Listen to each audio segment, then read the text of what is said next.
নমস্কার বন্ধুরা, আজকে নীলিমা কুকিং শো থেকে আমি বানাতে চলেছি। এই দেখুন, আমি মাশরুম নিয়ে এসেছি, এই ক্যাপসিকাম আর এই গাজর আর এই যে আলু দিয়ে আমি এইটা বানাবো।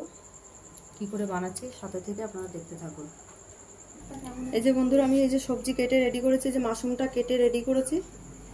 এবার এটা এক এক করে ভেজে নেব। আগে আমি দিয়ে দিচ্ছি কড়াইতে তেল, এক এক করে সব ভেজে আর রেডি করব। তেল গরম হয়ে গেছে, আমি গাজরগুলো ভেজে দিচ্ছি।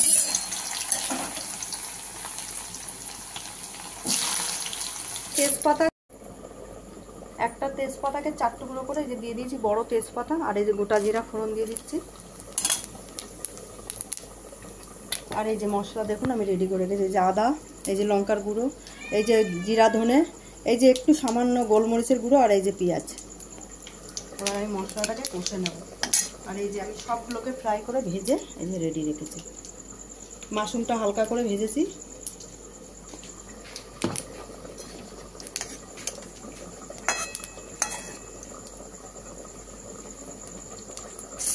দিয়ে দিচ্ছি পেঁয়াজ, দিয়ে দিচ্ছি আদা, সমস্ত মশলাগুলো দিয়ে দিলাম। এটাতে হলুদ পড়বে না। নামানোর আগে আমি একটু বাটার দেবো।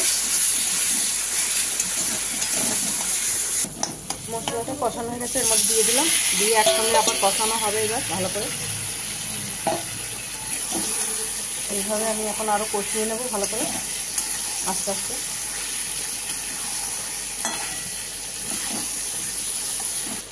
এই পরিমাণ মতন একটু মিষ্টি দিয়ে দিলাম,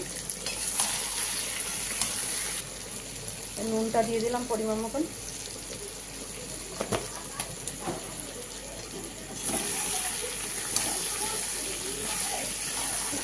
আমি দিয়ে দিচ্ছি যে 1 চামচ বাটার মাশরুম।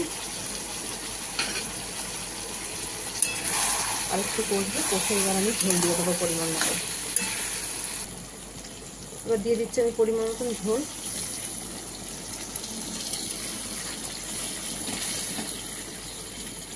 এবার এটাকে দিয়ে দেবো ঢাকা। দিয়ে দিলাম ঢাকা। প্রায় হয়ে এসছে। এবার একটু সিমে করে ঢাকা দিয়ে রাখবো, আর অল্প করে হয়ে এসছে। দেখুন বন্ধুরা, আমার হয়ে গেছে মাশরুম বাটার সবজি দিয়ে। খুব সুন্দর হয়ে এসছে, কালারটা এত সুন্দর এসছে। সব সবজিও গলে একদম হয়ে গেছে, কাদা হয়ে গেছে। এদিকে গোটা গোটা রয়েছে, খেতেও দারুণ টেস্ট হয়। বন্ধ করে দিলাম গ্যাস। দেখুন বন্ধুরা, আপনারা চাইলে বাড়িতে এইভাবে বানিয়ে খেয়ে আপনারা ট্রাই করে দেখতে পারেন কেমন লাগে। আর নীলিমা কুকিং শোটিকে ইউটিউবে আপনারা সাবস্ক্রাইব, লাইক, কমেন্ট, শেয়ার করে দেবেন। আর ফেসবুকের বন্ধুরা আপনারাও লাইক, কমেন্ট, শেয়ার করে দেবেন। আর নীলিমা কুকিং শো বলে পেজ খোলা আছে, সেখানে ফলো করে লাইক, কমেন্ট, শেয়ার একটু বেশি বেশি করে দেবেন বন্ধুরা। আর কমেন্ট করে জানাবেন কেমন লাগলো। জানালে তবে আমি বুঝতে পারবো যে আপনাদের ভালো লেগেছে কি লাগেনি।